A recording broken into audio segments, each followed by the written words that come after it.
It's June 17th, 2025, and I'm here with Michael Bruce. And thank you so much for being willing to be interviewed for our Voices of Service project.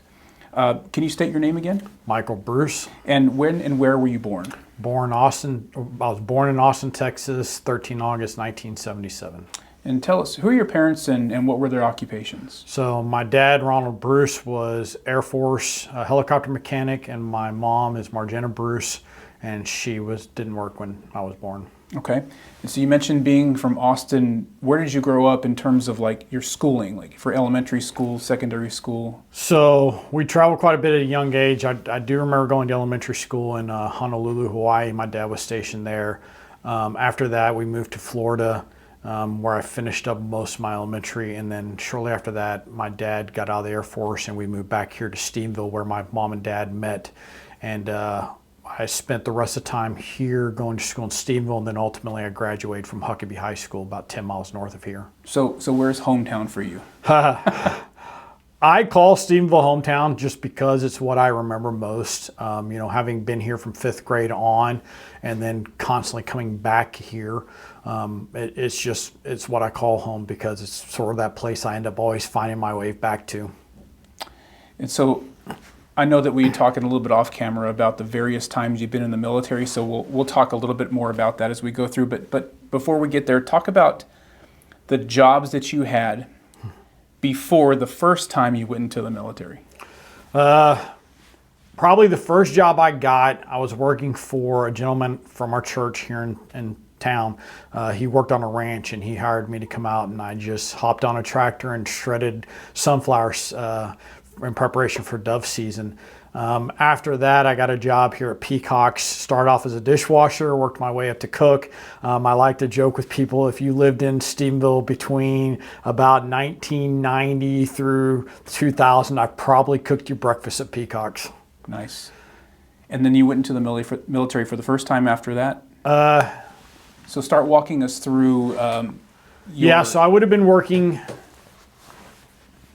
I'd have been working at Peacock's, and then right after graduation, that's when I joined in the military. I graduated in 96, I joined in 97. It's one of those deals where I wasn't making the best choices as a soon-to-be young man, and having come up from a military family, I decided that's probably the best way to get away from a lot of the decisions I was making, and so I ran away to the Army. And why'd you join the Army? My dad was Air Force. Me and my dad did not get along there at that point in my life. We butted heads a lot, so I refused to go to the same branch as him. The Marines annoyed me. They kept calling when I told them I wasn't sure what I was doing. And then, so I left me with Navy and Army, and I had no interest in being on a boat. So Army just made sense kind of deal. So this was this summer. When did you ship out for the Army? June of 97. Okay, so June of 97. So you went to basic training during that summer? Yep. Talk about basic training in the summertime. Where were you? Basic training was at Fort Benning, Georgia. Man, I loved it. You got told what to do day in, day out. I had zero worries, as long as you kept your bed made, showed up where you're supposed to show up on time, life was easy. It was challenging physically. I'd gone in out of shape, and I ended up losing.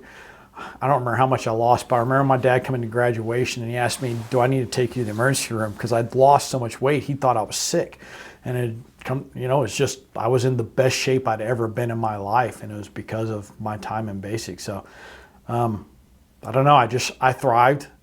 I had some good bunk mates, and so I had a blast. It was tough, but I got to play Army.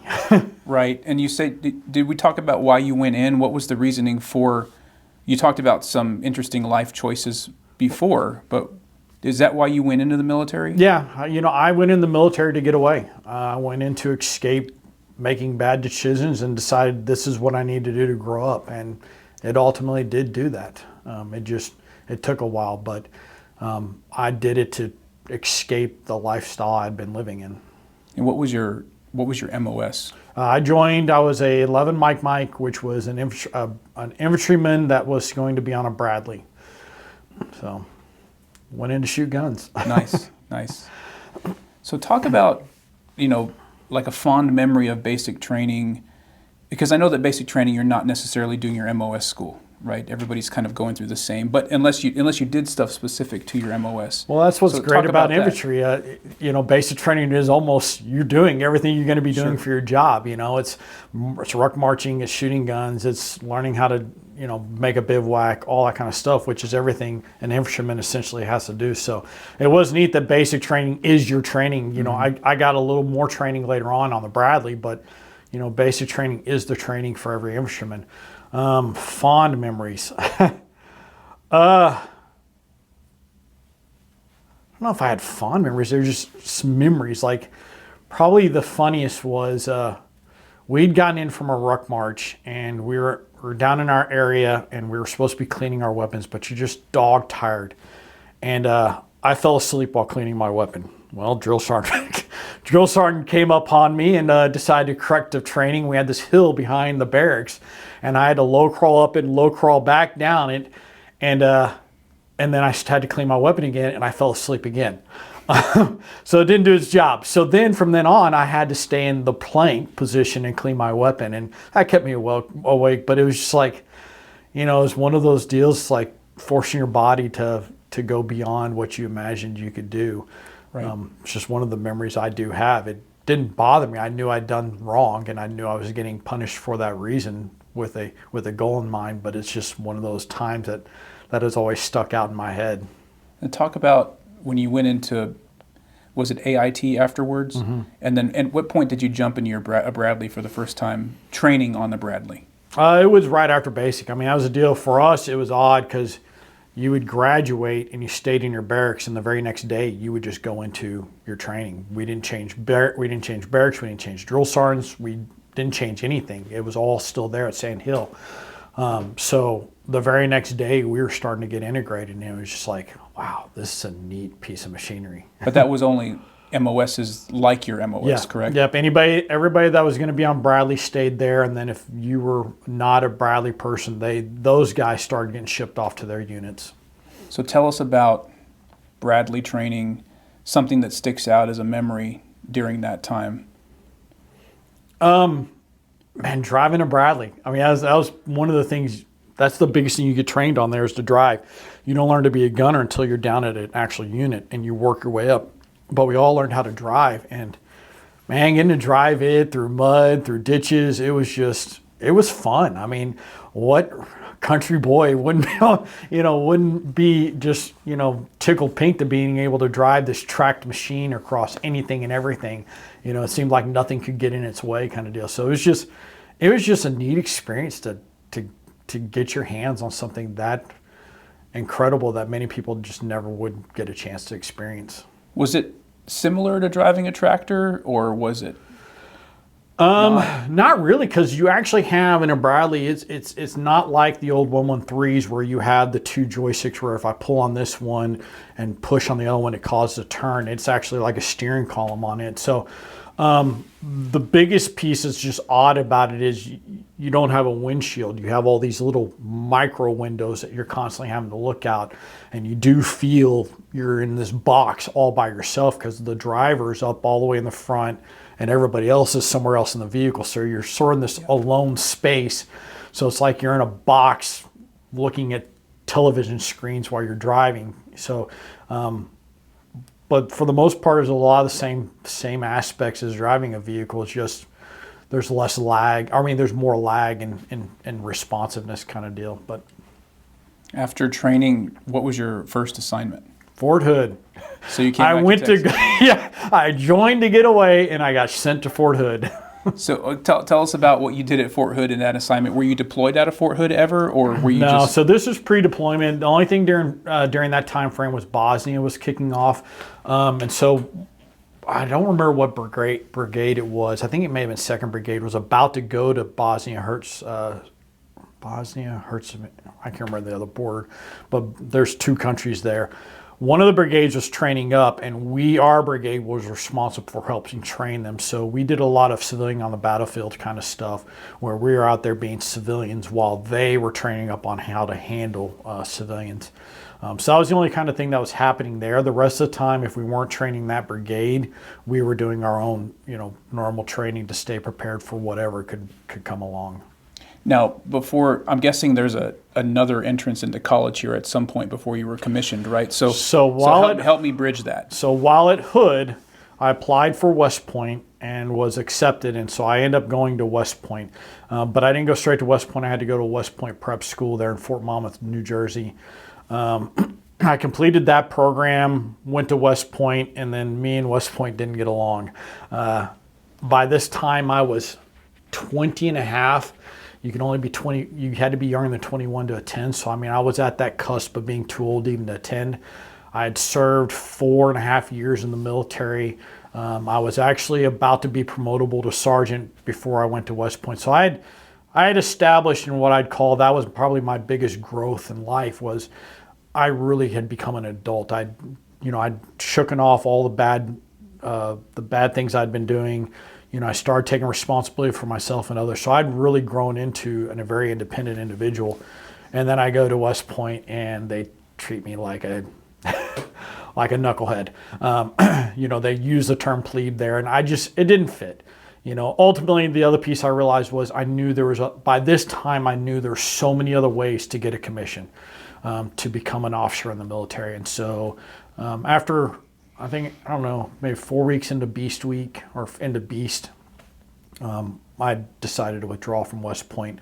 And that's when I came back to Stephenville and instantly just came back here and got into the ROTC program. Oh, so that was fairly early. It was. Like, did you hook up with any other prior service people while at West Point, or were you sort of one of the only ones that you So, West Point Prep, a lot of us were prior enlisted, because that's typically the route they'll end up taking, the prior enlisted. They want to get you back in the academics. But once I actually got to my little squad and platoon, at West Point, I was one of only a few in my company. Heck, I was older than the company commander, who was a senior. And so that was a really tough deal. And actually, I enjoyed some of my leadership, but we had a little bumps in the road where, a ruck march was nothing to me. And we were doing ruck marches, and I knew one of the fellow cadets had fell back quite a ways. And I asked my leadership, hey, can I go back and help her? Just give her a little motivation, get her back up here with us. And they let me go back, which was not a unique thing. As a plebe, they let me do that because they knew my experience. And so I did. I went back, and the leadership behind started chewing me out. And I'm like, I can run you into the ground. I'm back here doing what soldiers are supposed to be doing. So little things like that. And I'm not mad at that individual. They're there learning. It was probably some individual has had no time in the military, and all they've seen is military through West Point's eyes. And they thought they were doing the right thing at that time. However, they didn't know their soldier. They didn't know me. So little things like that kept poking their heads up. And so ultimately, I just decided I'd rather get my commission elsewhere. And it worked out. As my wife likes to remind me, everything happens for a reason. Had I stayed at West Point, I'd have never met her. I wouldn't have the life I have now. So coming back here to Tarleton's ROTC, I was allowed a lot more of that maneuverability because I was prior enlisted. And so I ended up thriving here, even though it took me 2 times through the ROTC program here at Tarleton. But each time I was allowed to thrive because of my experience prior to being in ROTC. Okay, you teed it up. Let's talk about it. So let's talk about prior enlisted at Tarleton ×2. So the first time I was working 2 jobs, living here, trying to go to school, trying to pay for everything. I wasn't even using GI Bill at this point. I was trying to save it. So everything was all on me. And I was working nights at Walmart, and I'd roll into ROTC trying to do morning PT. It was a challenge. I think I only made 1 semester that time around. And a lot of it was money. I was working my butt off and I didn't have any money. And then one day I rolled into PT unshaved, and the sergeant major jumped on me, and I just pretty much said, look, if you give me the freaking money to be here, I'll be shaved. He said, but right now I'm working 2 jobs. And so I finished that semester, and that was right about the time, right before 9/11. Well, actually, 9/11 happened right before this. And so I went back in.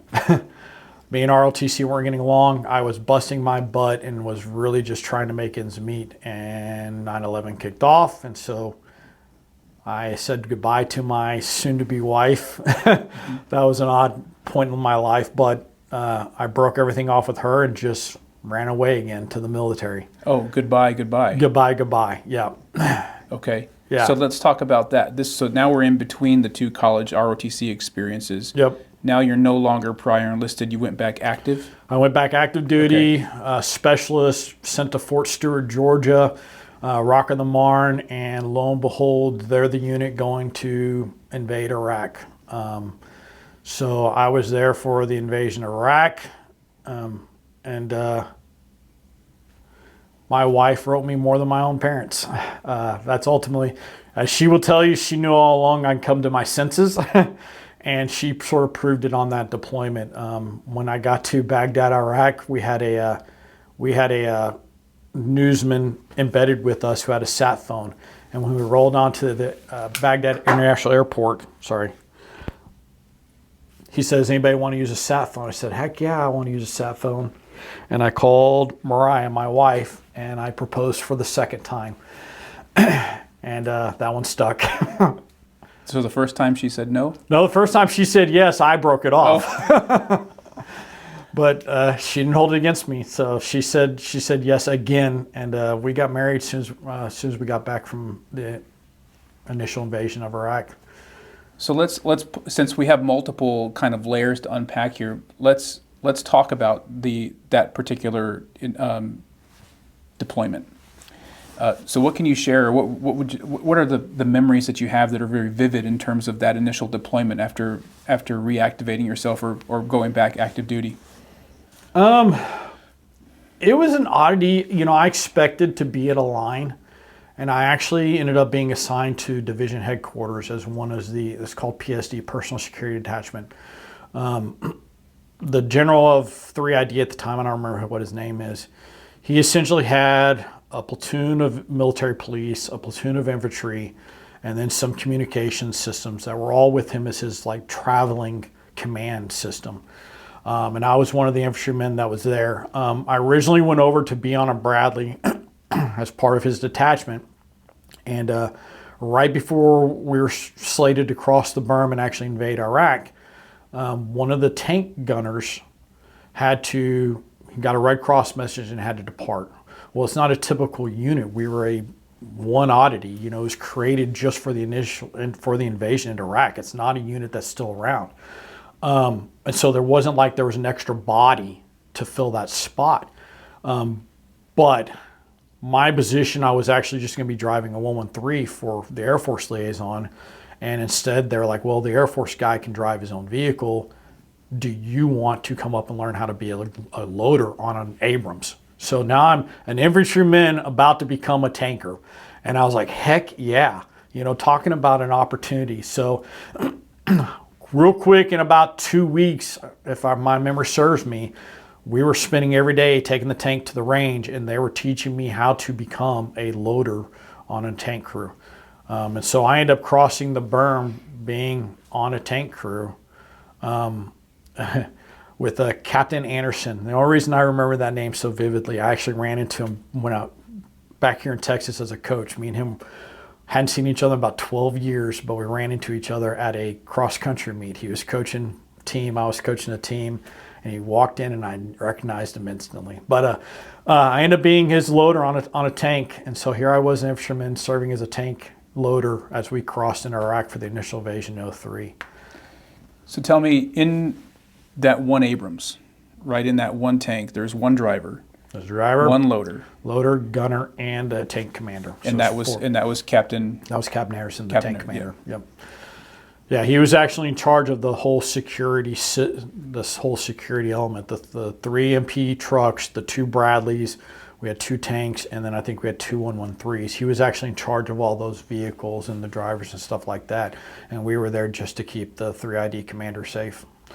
So we spent most of our time right behind the lead element, so we were never really in the fight kind of deal, but we always got to see the exact aftermath immediately after everything kind of deal. So, and then once that was over, So what was after that? In the military? So Right. while I was in Iraq, I learned about a new program that the military was standing up, which was the Green to Gold program. It had just completed its first iteration within the military. I still knew I wanted to be officer. I knew I could do it. And we were in Baghdad, and they're just briefing us stuff like normal. We'd come to operations, and hold on. No, that was my second deployment to Iraq. So we come back from OIF 1, train up, and we turned right back around. 3ID was super busy at this point. So we did OIF 1, turned around. I finally fought my way, got back to a line company. I'm progressing through the ranks, and I think I was promoted to a staff sergeant by this time. As we came back for OIF 3, I was a staff sergeant, but I got stood up to be the brigade personnel security detachment NCOIC because of my experience at the division level, and by this time I had some stripes underneath me. So we go back to OIF 3, and I start off as PSD, but I told them all along, I'll do this, but I don't want to stay this the whole time. Let me get you in country, get your team trained up, and I want to go to the line. I didn't come to the infantry to keep babysitting officers. I want to be in the line. So I spent the first little bit of OIF 3 getting all my guys straight, making sure they can take care of the battalion commander, brigade commander, the brigade commander, sergeant major, and then they sent me down to 3-7 infantry as a staff sergeant, and that's where I got my first just you're an infantryman kind of experience.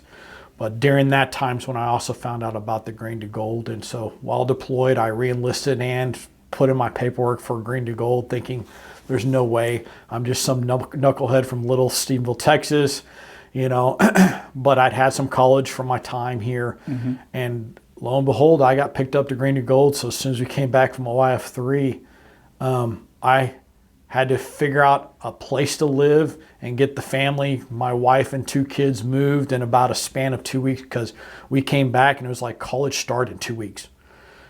So I had like no time whatsoever. We moved ourselves. I hired a truck, but we packed everything up ourselves. I actually sent the wife and the 2 kids and sent them down here with everything because I still hadn't finished the Stewart. So she had to unpack, take care of 2 young kids. Thankfully, my family's from this area, and so they went up to help us in Ranger, and she got everything, got the house set up while I closed down Fort Stewart and came back here and ROTC number 2.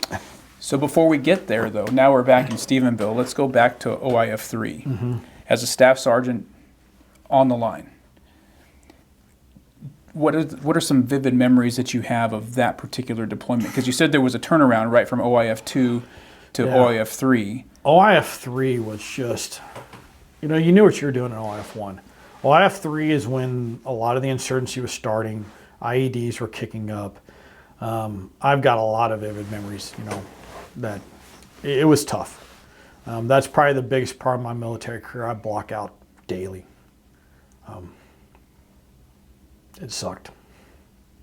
It sucked as leader, but I made a deal with my guys. I had a mustache. I'd had a mustache for a long time, and on that deployment, I told them if we went home with everybody, I'd shave it off, and I did. They all went home, every single one of them, and I shaved it off. My wife and my dog didn't recognize me, but it sucked. You saw the worst of everything.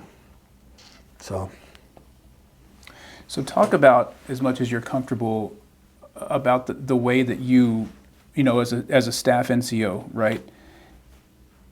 The way that you were able to help with the morale of your men, and different things like that, because everybody's away from home, right? And you make a promise like that, which is to some extent inconsequential unless you're in theater like that, right? And then it actually means something because everybody wants to see you clean shaven, right? So talk about like the motivation and the morale and these kinds of things as you were going through all these different things with your men, but then having to, at the same time, be human, in terms of just being able to relate to one another. Probably the biggest thing there is, at least for me, the way I dealt with is, I have an awesome wife. and I let her manage everything at home. And she kept a lot off my radar that was happening. I found out after, I don't remember, it was that deployment. I came home and come to find out my oldest, had been put in the hospital for about 3 days with RSV. At one point, he stopped breathing. I didn't know about it until I came home from deployment. She said, in her mind, you don't need any of that on your plate. There's nothing you can do from there. So she didn't tell me about it. So crap like that happened where she just kept things off my radar. So when I called, everything's fine. We're taking care of everything. You do what you got to do. And so other than those times when you're talking to your wife, you sort of you ignore that part of your life, because if you're constantly harping on it, it's hard to focus on what you're doing. So at least for me, that's how I did it. I ignored my life at home, except for when I had phone calls, and then I'd have to block it out again and take care of what I had to take care of. But man, the camaraderie, you just razz on each other, your mama jokes. By this time, most of the phone centers have been set up, so that helped. We were getting email, so being able to email, that you got a little bit quicker reaction on communication. So those are things that kept you somewhat grounded, but a lot of it was just enjoying each other's company. I actually got the Stevensville Walmart to send us 2 pools, and we set those up. And it was little things like that where you just tried to introduce things. Our commander and First Sergeant, I think our commander was Captain Salih, if I remember his name correctly. Phenomenal officer. I swear that man never slept the entire deployment, but he was there for everything. But they made points of having cookouts, just little things that just helped distract you from what you knew was gruesome the moment you went out on patrol, kind of deal. So, we'd spend time on video games, playing cards. You just did whatever you could when you had that downtime to just block everything out. And then when you went to do what you're doing, you tried to just do your best. Sometimes on patrol, one of the things we would enjoy doing, we didn't do it often, but when we did, it was nice. The Iraqis made a phenomenal flatbread. And a lot of the places that had the flatbread were also doing rotisserie chicken. And so if it was a low deployment or a low patrol where nothing was really being fired off, and we happened to come by one of these bakeries, man, we'd pull up, set up security, and a couple of people would go in and get a bunch of flatbread and get a bunch of chicken. And then when we had an opportunity, we'd move away from there and find somewhere a little bit more secure and sort of just set up and just enjoy some flatbread and chicken, armed to the teeth with 2 Bradleys and a Humvee, all pointing out, kind of deal. But it was just a little opportunity to just not worry, is something going to blow up the next time I go down the street, kind of deal. So those are little ways we try to deal with those situations. And was that the main threat? Was the IED issue one of the or the main threat during that time? IED and ambushes. I mean, you never knew. We had mortars constantly. They put up big, huge concrete barricades as you lined up for the cafeteria or the DFAC, because typically they'd mortar us at chow time, because they knew we'd be waiting to get in chow. So you had mortars, you had IEDs, you had ambushes were the concerns. But yeah, towards the end, IED was the thing that just constantly it was always there in your mind. It's the unseen. Is that going to blow up? Is that going to blow up? Is that going to blow up? It was nasty. By the time we left, they had figured out a way to blow up an Abrams. I mean, I'm literally blow it up, where it was launched in the air. We're talking about, I don't even know how many tons an Abrams tank weighs, but they had managed to devise an IED that could flip it.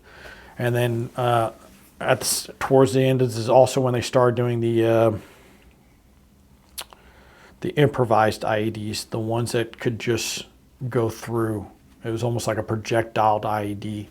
That was the last IED I dealt with, helping another unit out.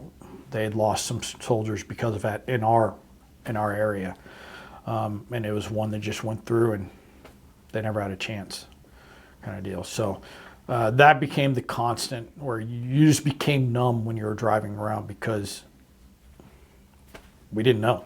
The military was doing their best to counter it, but The enemy always gets a vote, and they were always voting to do something that exceeded what the Army did. So, And then when you were out, how many?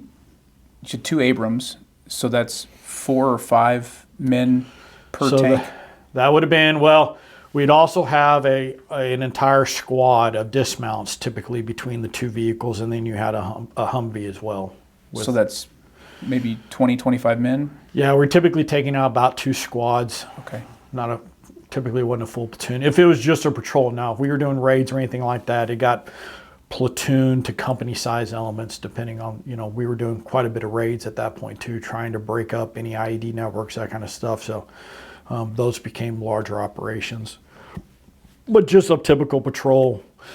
Now the whole platoon would be out, but we'd be in our own little sections. Were you ever successful in breaking up or finding any of these IED making? I mean, there's times we found houses that had munitions, but ultimately proving what the intent was behind it, because a lot of times you'd find this stuff and it could have very easily just been carryovers from many of years of being a country like Iraq where there's constant strife and Saddam Hussein doing all of his stuff. So it's like the problem with IEDs is it could be made out of anything. So anytime you came across something, potentially could have been IED making materials, but if it's not in a configuration to be an IED at that moment in time, it's just a stockpile that who knows what the intent was behind it. But that's what we left that kind of stuff up to military intelligence. We were just told about a place, go in, find what they have, document, collect, bring people in, and then somebody else sorts it out. And we don't find out truly what comes of it most of the time. Was this your last deployment as an enlisted person? When you come back from Tarleton? Yeah, to Tarleton? Because when I come back that time, I've now got a wife and 2 kids to keep me grounded. I've got a great program through the military that's paying for my school. Right. I'm still collecting a paycheck. I was set up for success this time around. So when I come back from this deployment and come here, I end up finishing my degree and commissioning at that point. Let's talk about Tarleton. Coming back into the Corps Cadets, was that same Sergeant Major still here? He wasn't here. He was actually down at Killeen, and me and him had a little reckoning. We ended up having a great conversation later on where both of us sort of became heard. And I don't think he didn't realize the situation I was in. I probably could have handled it better, but we ended up linking back up and having our peace and getting along kind of deal. And I held nothing against him. He was doing his job. I did show up unshaven for PT. It was wrong kind of deal. But, he didn't have a clear understanding of where I was coming from and what kind of life situation I had. And, those little things that helped me, I think, later on in life as I became a leader. But, yeah, we ended up getting to talk and hash it out and work together. So talk about how many years, was it all 4 years, 3 years? Like how many years did you have left to do while you were here at Tarleton?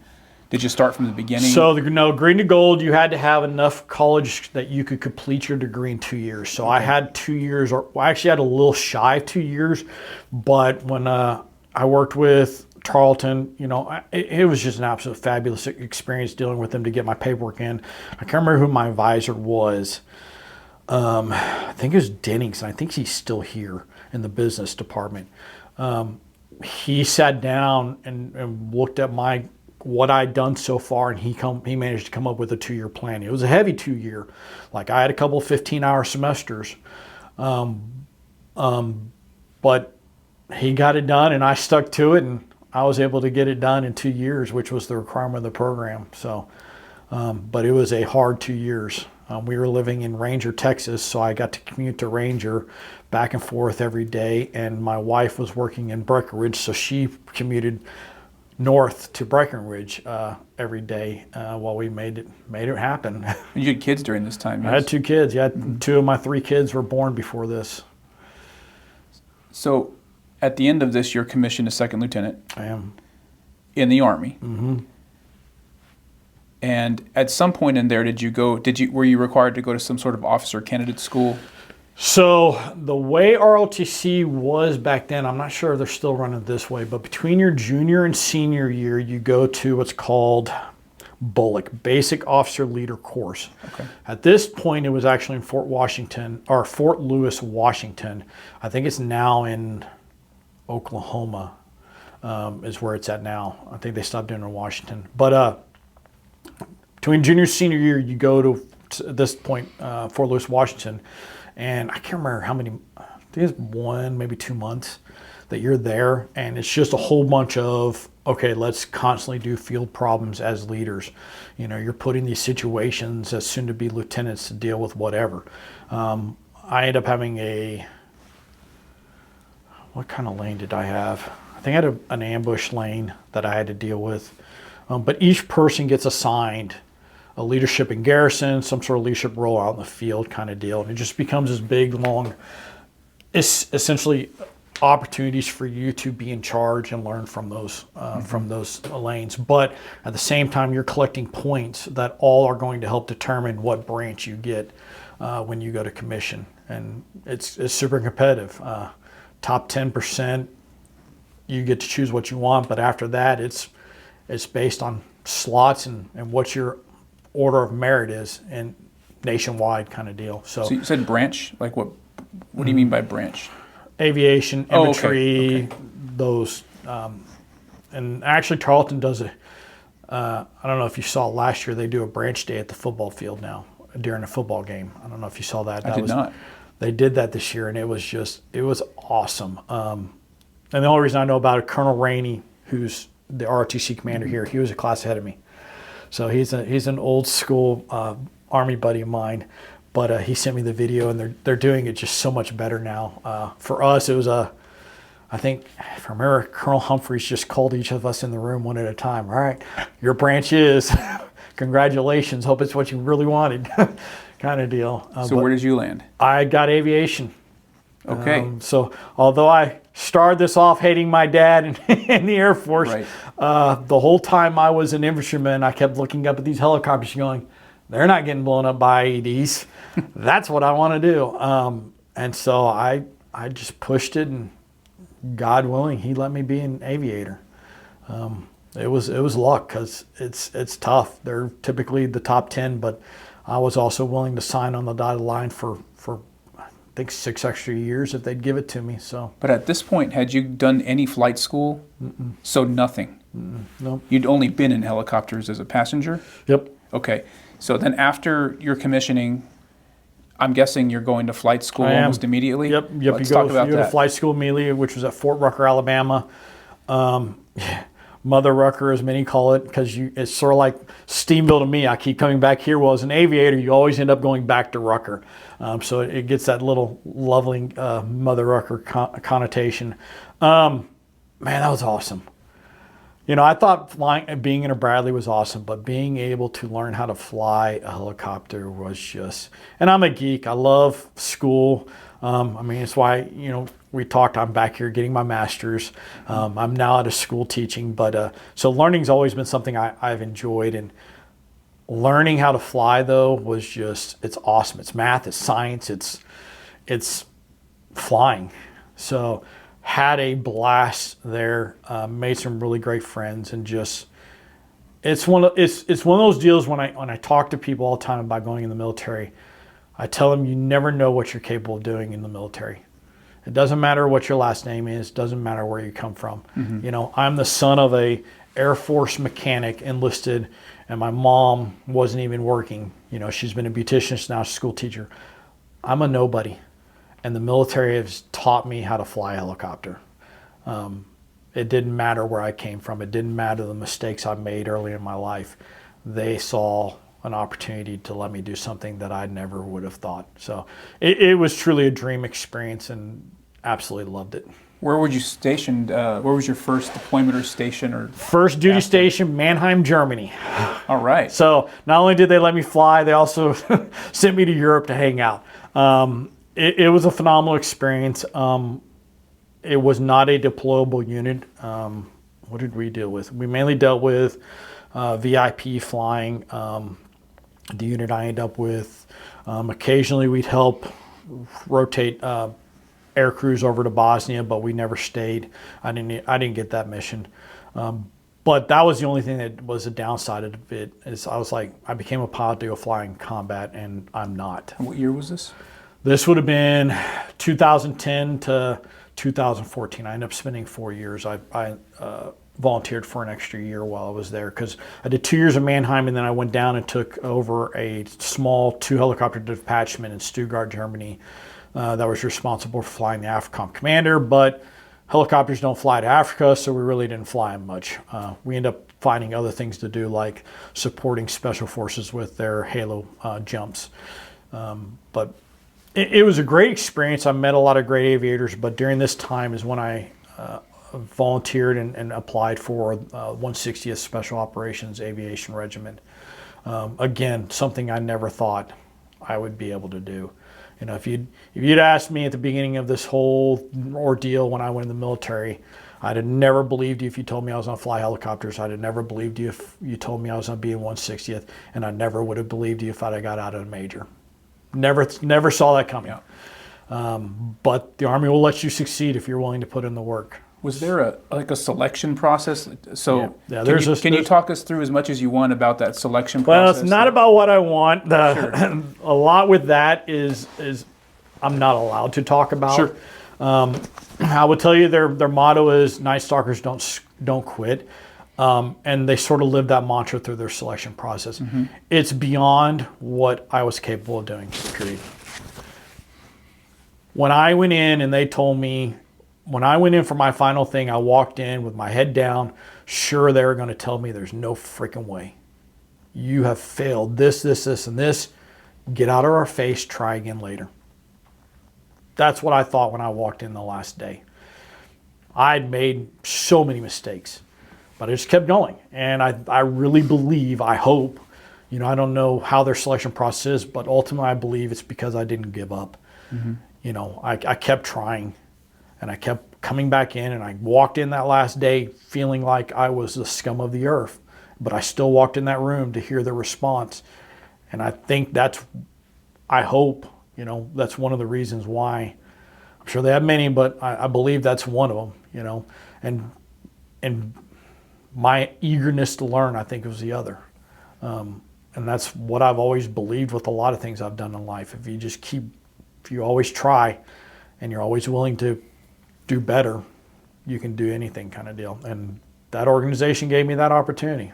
So in your class, it wasn't just pilots, right? Or was it just a selection class of pilots? So it's just a selection class for pilots. Okay. The enlisted have their own different kind of selection process, but as we're there, it's all pilots at the same time.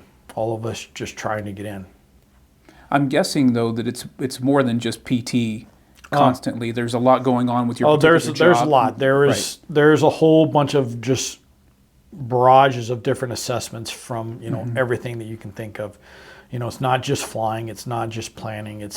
There's a whole bunch that goes into that process over. I don't remember how many days it was because I don't feel like I slipped any of it. So now you're part of a special operations group. Is this a Green Beret group, or is this? So aviation has their own special ops group. Okay. They came out of the Iran-Contra failure when they tried to go in and rescue those prisoners, and they had an airplane burn up and stuff like that. The Army finally looked at, we need a branch of aviation that their job is to support the Green Berets, the Deltas, the SEALs. A unit that they specialize in the special missions that frequently our government requires. You know, it's not that we're saying the big Army's not capable of doing it, but they're focused on big Army operations. The 101st, the 82nd, they're going in as a division to do something, and so their aviation's prepared to go in as a division to do that. Right. We need a unit that can take in a SEAL team with 2 helicopters into the worst of worst and do it quietly. And so this unit was built out of that program, was to design somebody to handle those Green Berets, those Delta, and taking them into these most difficult missions where we don't need a lot of people, we just need the best doing it. So that was the unit that I ended up earning the ability to get into. I heard Larry Vickers once say that if you were in the regular Army, you could go your whole career without ever meeting somebody who was in the unit or in Delta. And it sounds like you probably were around a lot of these people constantly because you were infilling and exfilling and well, those were our customers. Right, those are your clients. Right. Yeah, they're the ones we're supporting. So right. we Very got to deal with them. And what was the most fabulous thing is, I can't remember who told it to me or if I read it, but one of the signs you always saw was earn your keep each day. And that's just the kind of organization. You got to realize every one of these people that are in this organization volunteered and went through what I went through to get there. And they're constantly choosing to be there because you don't have to stay in the unit. You can leave anytime you want, kind of deal. But these are people that are passionate every day wanting to be there. And it was the first time in my life where I felt like in an organization I was constantly dealing with people well above my ability. And it was awesome. I'm a decently intelligent individual. I've done okay in life with my intelligence. Many of my family members feel insecure at times when I'm around them, but I was insecure in this organization. I was dealing with the best of the best every day. And so that motto of earning your keep each day was just one of those ways of every day you came into work, you were trying to do better. What was the camaraderie like, or the compared to maybe when you were in the regular Army? Was the interaction different among people who were in special operations? I don't think so. I think that in times of difficulty, you're always going to be close to those that you're around, and that's the way it was. But the difference was with Big Army, some of the individuals you may have been around are ready to be gone. They were just buying time, trying to finish enlistments, that kind of stuff. Sure. It's not that they're bad people, but at the same time, they were constantly looking for the exit strategy. When am I going to be done? When am I going to get out of this employment? 160th wasn't that way. As a leader, I was constantly having to watch how often my guys were gone because they would leave so much that I'd have to eventually tell them, no, you're supposed to stay home for a little bit. You're not allowed to be gone that much. Right. That's the kind of guys you were dealing with. You didn't worry about volunteers. Everybody wanted to go on everything kind of deal because they were all there for the same reason, which was to be a very successful unit. And they all wanted to be there and they all wanted to be the best, and they were the best. And so that was the difference, but the camaraderie was still the same. You still cared passionately about those that were around you each and every trip. The difference was everybody that was on that trip wanted to be there. And they always wanted to be there. Can you talk about a vivid memory that you can talk about that you might be able to share during an infill or an exfill or just hanging around other guys or anything like that might be something you can share while you were with the 160th?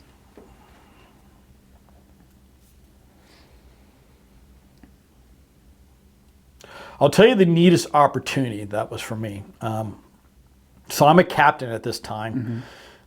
Mm-hmm. I've only had 2 promotions now commissioned. And we had a training operation supporting, I can't remember, I think PACOM, Pacific Command. And we actually had 2 training entities. We were doing some training in Australia, and then we were going to do some training in Korea. For the Australia piece, it was very large scale. We were actually supporting the Australian Special Forces down there. And so my commander was with us for that. And we were doing all this training. And then we were moving to Korea. And he stayed for a little bit of that, and then he departed. And I'm the guy in charge now. 4 helicopters, crew, support crew, all that stuff. And we still had some other training to do. But now I'm a captain, 4 helicopters, everybody with us, still doing training, and I'm the guy in charge. Unheard of.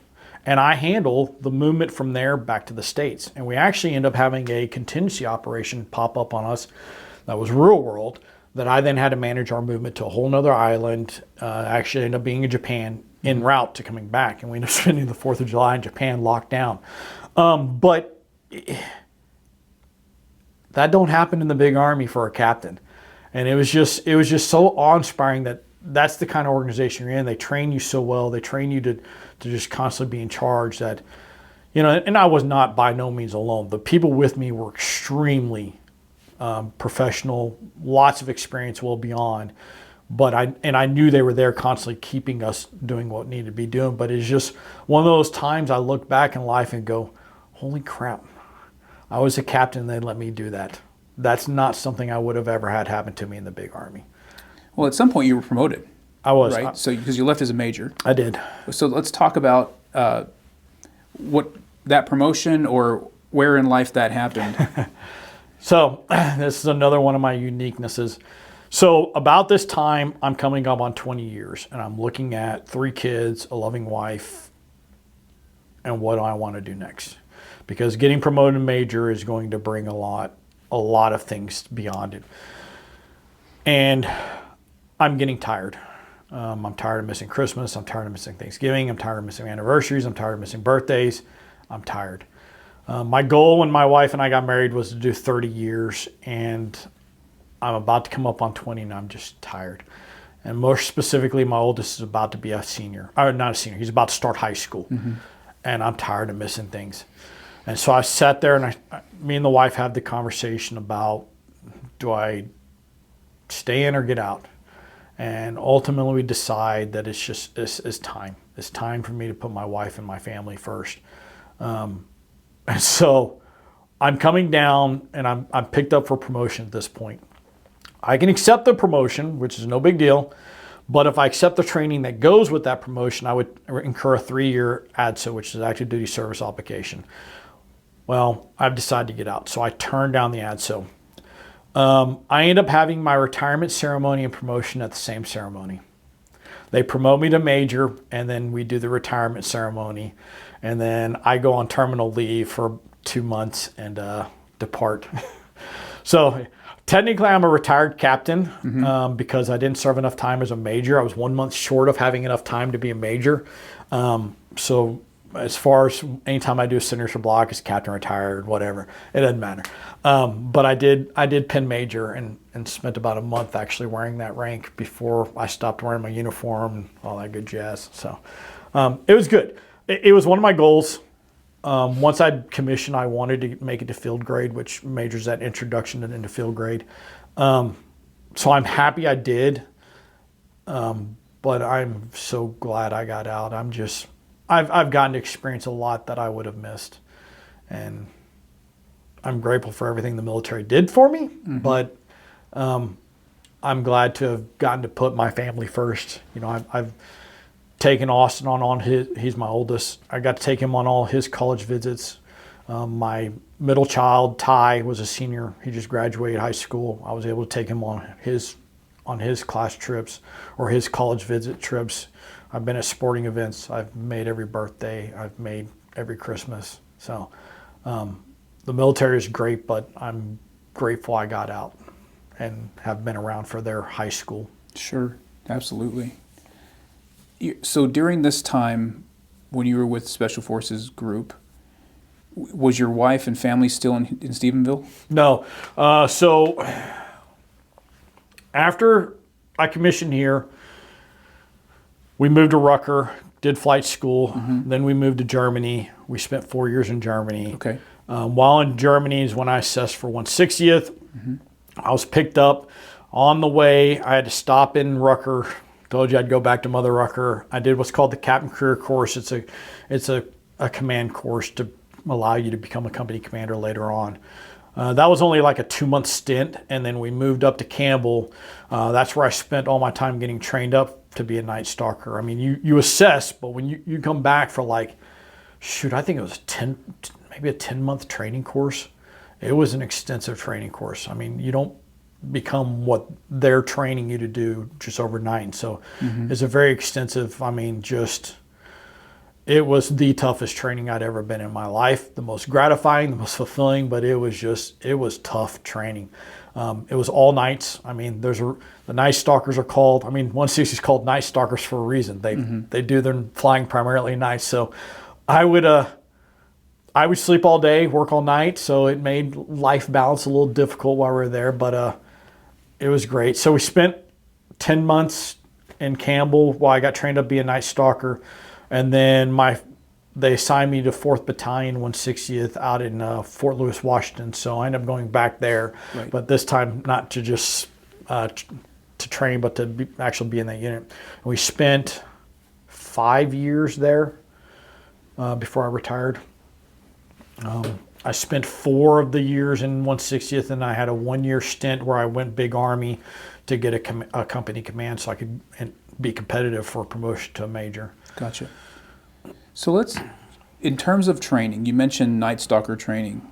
You mentioned also, I mean, just the idea of going through a selection process means that this is not big Army. These are a select few that are going to go through and even then be selected at the end of this, right? Because you talked about having made it through, but then going through at the end to determine whether or not you were going to be selected or not. Yeah.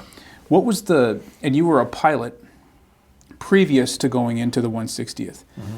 Talk about the level of training and the different kinds of people that you were training with. Your co-pilot, for example, who was, I'm guessing you were in a helicopter with 2 people, right? Mm-hmm. A pilot and a co-pilot.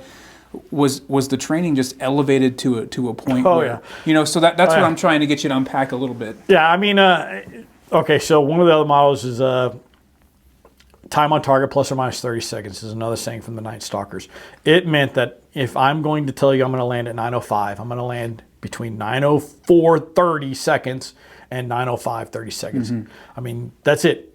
There's no room for error. You're going to land that time. I mean, and we plan to that. And we're talking about doing this over a 6-hour flight and still landing plus or minus 30 seconds. It's tough. I mean, if you've gone to any airlines recently, I'd like to see an airline show up at the arrival gate in plus or minus 30 seconds. Heck, I'd be happy with plus or minus 30 minutes these days. So they plan to a whole different level. Every single detail, it's just, it's special operations. There's a reason it's for that, and there's not room for error. And so they train to that level kind of deal.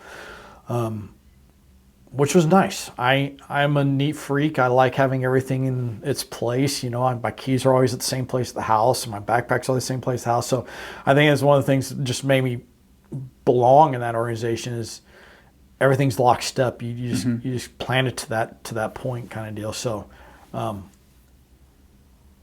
what was it like going back big Army for that year? That had to have been so different from where you'd been previously. It was different for a lot of reasons. I had a little trouble getting a company command, and I ended up having to find one myself. And I ended up in an Apache unit as a Black Hawk guy. So they didn't have the helicopter I was able to fly. And I was actually a HHT, headquarters and headquarters troop commander. So I just managed all their staff sections, S1, S2, S3. So personnel, S2 is, I'm drawing a blank. S3 is operations. All the people that keep a battalion running were in the company I was in charge of. And it was a deployment. So this was my 3rd time back to Iraq, was on this one. So I didn't have a helicopter to fly. I literally just was a people manager. It was just a leadership position, but it was fabulous. I enjoyed it. I had fun. I commissioned to be in charge, and it really was one of those places where I truly got to learn how to take care of soldiers. Mm-hmm. I knew how to do it pretty well before then, but without the distractor of trying to be a pilot too, I really got to focus on the leadership side of things. So it was different because I was dealing with soldiers that, they all had their different goals. Many of them wanted to get out. Many were just trying to get their college and then get out. They didn't have aspirations to make the military their career or to stay around. So, those were the differences. I did deal with some soldiers that was like, I just wanted to get them out, Mm-hmm. So I did have to deal with that kind of stuff. But again, it goes back to, it was an opportunity to do what I wanted to do beginning when I commissioned, which was to be a leader. So it gave me that opportunity that it's easy to lead within the 160th because they're all wanting to be there and they're all doing the best to be their best. It's not tough to lead them. to lead in the big army, you get to learn to be a leader. So that was a great opportunity, especially to do it on a deployment. It stank I couldn't all the time go with my soldiers, but I got to be there for them and try and take care of what they need to take care of so they could focus on doing their jobs. So that was fun. Do you feel like, having been in the 160th, they knew that? Do you think that helped them at all to garner more respect for you? You know what I'm talking about, right? At times, I think 160 did help a little bit, but honestly, I think the thing that always made my job the easiest as a commission guy was 10 years of enlisted. That ultimately, I felt always is what helped me connect with the enlisted. I'd cleaned the toilets. I'd swept the floors. I'd mopped the floors. I'd stirred crap that was burning. I did the things I was asking them to do. Right. And to me, that always is, at least in my mind, that's why I always felt like I had a really good respect from and for the enlisted. I'd been in their shoes. I'd worn their boots. I'd done their job. Now, how did they know that? Because your ribbons and various devices, they don't say that. They don't say that, but they do say that.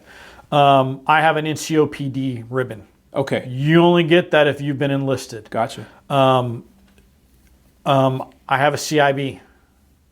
What is that That's a stand? combat infantry badge. Okay. So it let them knew I was doing a job before I became a helicopter pilot.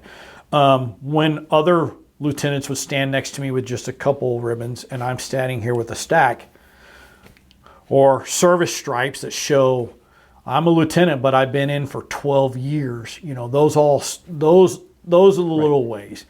They learn. Soldiers talk. It just takes one to realize that he was enlisted. And it's a CIB with a wreath. Right? Is it the combat infantry badge? So long it does musket? have. It is. So you have the one without the reef. That's the expert infantry badge, and then you have the combat infantry badge, which does have the reef on both sides. Right. So you're right. They see it. Yes. They know.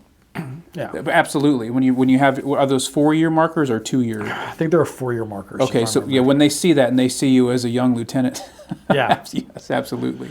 Yeah. So they knew things like that. Right. And by this time I was, let's see, I retired in 19. So how long? 19 plus 23. So I'm close to 40 by this time as a company commander. There's some obvious reasons I'm almost 40 and a captain, and they put that together rather quickly. People, I'm guessing, who commission right away at 20, 21 are lieutenant colonels or so by 40, probably. Oh, yeah. So, right. So that makes sense. So they're seeing all that. Absolutely. Yeah, I can imagine that having been where they are in anything, right, even in teaching, which we're going to talk about in a little bit, but even in teaching, the street cred means a lot. Oh, yeah. Right? So absolutely. Okay, so do you remember your last day coming out of so you talked about your retirement ceremony. Was that the last day, or did you retire? No, I think I had a couple of weeks of out processing, Okay. but that day is probably the most vivid there at the end, because so by this time I'm leaned forward into going into the airlines to be a commercial airline pilot. Okay. My wife and I have already decided we're coming back to Texas just because of all the educational benefits and military benefits in Texas. And we've already bought a house. I've moved my wife. I've moved the 3 kids, and I'm living in Washington State by myself at this point, in our travel trailer. And I finally get everything scheduled for my promotion/retirement ceremony, and the wife gets off work and she gets plane tickets. I don't even have the kids fly, because we didn't have enough money to fly them all up there for this. But I have made it a point to truly honor her for her sacrifice. And right after the ceremony, I took her to Alaska for like 4 days, just the 2 of us, to be like, holy crap, we've done it. We've had a marriage to survive the military.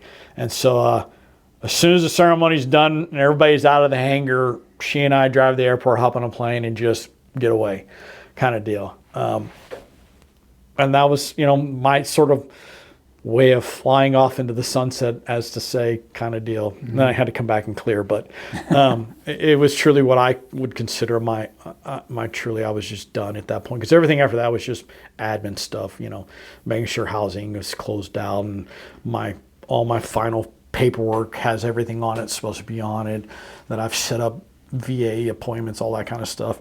I really wasn't doing Army stuff at that point. It was taking care of me at that point. So my ceremony, I would call my last day. What was the transition like coming from the military back to the civilian world? Was I've done it 3 times. I know. So by this point, were you a pro, or? I mean, realizing that at this point you are done. It was, the transition wasn't hard, and ultimately it's because I got a great wife, and I've got great kids, and me and my wife have just had that relationship. I knew we could get through anything. Getting through the aviation side of things and trying to become a pilot, that was an oddity. It was a whole different beast, learning how to fly for the airlines versus what I was doing within the military. Did you make it through that? I did. Okay. I was a pilot for SkyWest Airlines for about 3 months, and then COVID hit. Okay. I was based out of Chicago, living in a half flat with this lady. She rented out her room to pilots. And I was trying to figure out how I was going to get home as everything was shutting down around me. But that was all fun. Again, I love learning to fly jets, and learning to fly for the airlines was, again, it was a dream. I can't believe I have flown a jet, kind of deal. But as COVID was coming in, I was starting to understand what it'd be like to be a commercial airline pilot. And I was sitting there thinking I wanted to be home for birthdays, anniversaries, Christmases, and Thanksgivings. And I've just signed up for a career field that, to start off with, I'm not going to be home for Thanksgiving, for Christmas. And what in the world was I thinking? So COVID became a blessing. I volunteered for unpaid time off from SkyWest Airlines. And I'm sitting around my house in the middle of nowhere, Texas, going, what now? And I've toyed with wanting to be a school teacher for a long time. And my wife, bless her heart, she's a school teacher as well. She's like, I don't know. You're used to getting your way. You have been in charge of soldiers for a long time. And when you say to jump, they say how high. And you're wanting to become a school teacher where kids are going to go, why? I don't want to do that. I'm not going to do that. Can you survive that? And I was like, I don't know, but I really feel like it's what's calling at me. I want to teach. And so I spent my time on unpaid leave doing I Teach Texas, going through all those rather quickly. I got everything required to be done within about 3 months, and I got a job to teach with an interim teaching certification. And I haven't looked back. Did you ever do any observations or student teaching? No. All my stuff was, here it is, textbook, read it, write about it, talk about it, all that good jazz. First day on the job was the first day on the job. I'm the teacher. It wasn't under another teacher. I was hired to be the 7th and 8th grade math and RLA teacher at a K through 12, 150 student school out in the middle of nowhere. And, oh, by the way, this is post-COVID. So I spent the first half of the year doing it all synchronous online. Halfway through the year, we started allowing students into the school, but they wasn't mandatory. So I was actually like a hybrid. It was a hybrid. I'd have my camera up teaching the students at the house while I had students in the classroom with their big shields up. And this is all as a brand new teacher. I actually think I had 6 preps. I think I was doing 6th, 7th, and 8th grade math and RLA. What a baptism. Wow. Yeah. What a baptism. What year was that? What year was that? That was 21. That was 21. So the fall of 20. When did you get your first teaching job? Must have been fall of 20. I just finished my 5th year. So I finished 25, 24, 23, 22, 21. So I started in 20. My first year was 2021 time frame. So it was as we came back from the half year of 19.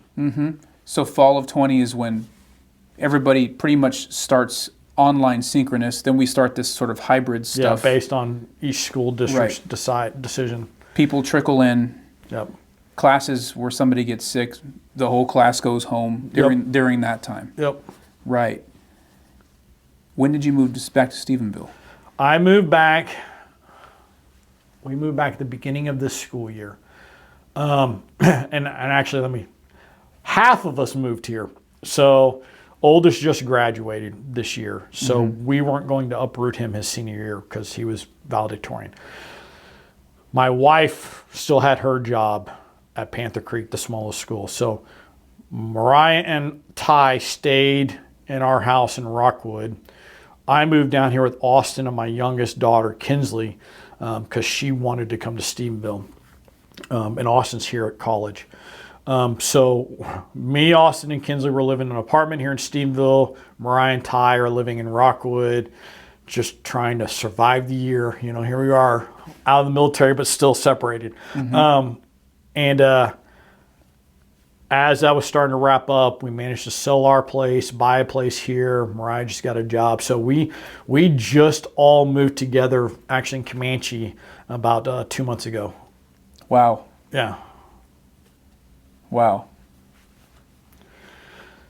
So now you're at teaching 8th grade. Teaching 8th grade math. 8th grade math. I'm not sure why I thought it was social studies or something. But so 8th she's grade math. confusing me with Coach Edders. Oh, he is also okay. military, Okay. and he does play the horn. There you go. And he's also another big, tall guy, deep, deep voice. So I'm sure that's what she's confusing me with is Coach Edders. Must be. But he's 8th grade social studies, but also a vet. Must be. So when you get out, you have GI Bill benefits. Nope. Not anymore. I use GI to get my commission. Okay. And by this point, have you used your home loan or anything like that, or was that? So I'm on my 3rd VA loan. Okay. Because you can keep those going. You have a certain entitlement. So each time I sell one, I get all my entitlements back. Gotcha. So this is the 3rd time I've used it to buy a house. I've used all my 9/11 and the GI Bill because I actually got a little bit of 9/11 too. But I used all that to get my commissioning. But within the state of Texas, you have the Hazelwood, which gives you 52 credit hours at any public university for any vet. But because I'm 100% disabled, I actually get 52, and my wife gets 52, and all 3 of my kids get 52 hours, which is something I just found out recently from the phenomenal VA department here. I thought I had to share them. So Hazelwood's I'm using it for my master's. Austin's been holding off. He's going to use his for his master's when he's done with his engineering. Ty, who's going to A&M, is about to be using it to help with his stuff down there until he can get an ROTC scholarship. And then Kinsley, my youngest, who starts high school next year, she plans to use it to go to vet school. Fantastic. Do you go to, or have you joined any veterans organizations, or do you unite with anybody from the Big Army or from your Night Stalker group or anything like that these days? I wish I do. I tried doing VFW a little bit when we first moved to Texas, but it was a 45-minute drive. Even now where I live in Comanche is funny. What got me on this was because I was looking to see what veteran organizations near Comanche. And the Veterans Office here has the little canvas board where they post your flyer. I stumbled across that as I was doing the veteran thing. I was like, I should probably get my butt together. But the challenge is there's not any. The closest VFW is still Brownwood, which is still a 30-minute drive. There's a disabled vet chapter, but it's over close to, I can't remember, it's like a 20-minute drive. There's a Legion here, American Legion here in Stephenville, but still that's a 30-minute drive. So I haven't figured out what I'm going to do. Probably the biggest I do is I still try and keep in touch with ROTC with Joel being there, and I'd find little ways to try and contribute to them to keep my alumni going. That program's changed a lot since Joel and I were here, and for the better. So that's really what I try and do is, I went to their ball last year. I do things like that to try and bolster what they're trying to do. But I'm not a part of a veteran organization. I've got, buddies I still keep in contact with. But when your wife's your best friend, that tends to be who you deal with. I got a real good buddy that was my sponsor when I moved to Germany. He's a battalion commander in Japan. He's probably the closest I keep keep in touch with. And then I've got a couple of the guys that I graduate here with that I still we hit up occasionally. There's actually a little irony. So a class ahead of us was Ryan Talent. In the same class as me and Blair, Cody Blair. So there's three of us. Ryan is a year ahead of us, then Cody and me are in the same class. Well, starting next year in A&M, Ryan's kid is going to be a year ahead of mine and Cody's kids. Wow. So the three of us went to school here. Our three kids are going to be going to A&M together in the same sequence. Ryan's kid will be a class ahead of mine and Cody's kids. So it's just, I find that so odd but unique, but that's the kind of crap that happens within the military. You go to a cross-country meet and run into your battalion or your tank commander that you hadn't seen in 15 years. You never know when you're going to stumble across somebody that you shared a foxhole with. Yeah. I can't tell you how many fellow teachers I had with the same wedding anniversary as my wife and I because of the breaks. Yeah, I bet. So kind of a broad question here. How do you think the military experience affected your life? Everything. I know God's in control of it all, but at the end of the day, I feel like the military is why I get to do a lot of things I can do. Teaching is not an easy job. It is not a very economical job. I look at my fellow teachers and I don't know how they do it. I'm blessed that I have a military retirement because I don't know how they're making a living. But by being in the military and serving 20 years, it's freed me up to explore options that may not have been feasible when you're supporting a wife and three kids. But it's turned me into who I am. When I got out of the military, I loved flying, and I still love flying. And it's one of my goals. Once the kids leave the house, I'm getting a plane, and the wife and I are going to travel via plane. I do love flying, but not for the airlines. And I know I can do it. And it's because of the military and what they've given me that I can have dreams like that. I've learned a long time ago that I can accomplish a lot of things because of them. But I think it gives me an understanding of what's important, and I think that's where I have some value as a school teacher. I teach a subject that's very challenging. When at the beginning of the school year, I tell the kids, okay, that corner's for English, that's for math, that's for social studies, that's for art or whatever. All right, go to the corner of your least favorite subject, and they all can't fit in the math corner because it's not big enough. That's daunting as a math teacher when you start off the school year like that. And I get it. Math is not for everybody, but I'm passionate, and I've always been passionate about what I've done in the military. And so the military set me up to be in a servitude mindset. And when I view it that way, when I'm teaching my kids that I'm here to do something important, yes, math is ultimately what I'm trying, but it's not just about math. I feel prepared. I can get better, and I'm just constantly striving to get better as a teacher. Teaching is tough, but establishing a connection with my kids, that's because of my time in the military. I've been in charge. I've dealt with people. I've swept the bathrooms. I've cleaned the toilets. I know what it's to be like in their eyes. So I'm able to get a connection there that I think helps transition them into a difficult subject of learning math. So, and it comes with the confidence of doing what I've done. Sure. Well, is there anything you want future generations to know about your military service? Sure. No, because it wasn't about me. I mean, really, you serve for those that are around you when you're in combat. I joined to run away. I joined because of 9/11, and then I joined because it was a great experience for my wife and kids, and I knew I could do something. I knew I could do something good. There was selfishness in there at times. The biggest thing I just need them, or I'd want future generations to remember, is remembering all of them. I'm just a sand. I'm one speck of sand in the military history. I don't need to be remembered. There's many more that made sacrifices far beyond what I've done. I just want them to remember the military is there, doing things that are not easy. Constantly pay them the respect that some generations haven't haven't had, but they don't have to remember me. Just remember all of them. When I say freedom isn't free, what does that bring to mind for you in terms of the current generation, branching off of what you just said, this idea that freedom isn't free? Whew, that's a loaded question. I know at times I've made the statement that I feel like some of the younger generations have an entitlement complex, and I know I've read it in the news before. I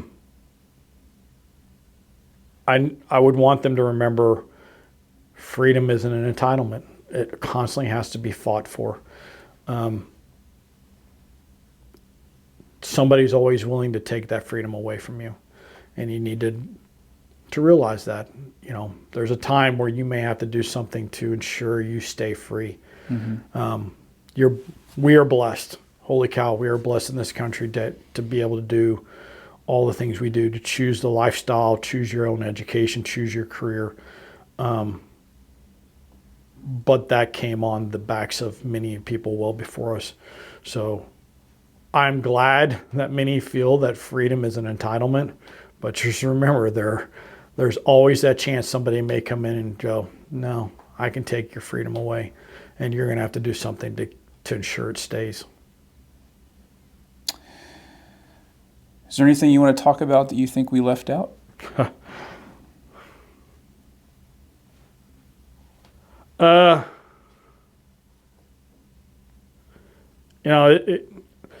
Probably the only thing that I would say is still here. Since I've gotten out, I know 4 soldiers I've served with that have committed suicide. And that's a tough pill to swallow. So any that view this, veteran or not, reach out to them. Seek help. Suicide's not the option. You did too much for us. We can't afford to lose you, period. So, that's probably one of the biggest things that's got me reaching out to some of the vets doing things like this is I hate seeing that waste. Mm-hmm. They did too much. So that'd be the piece there, is that, vets reach out to each other, reach out for help. And then if you're not a vet, just understand it was tough. Absolutely. Absolutely. Well, thanks so much, Michael. We really appreciate it. Yep. Absolutely. Thank you. Yep.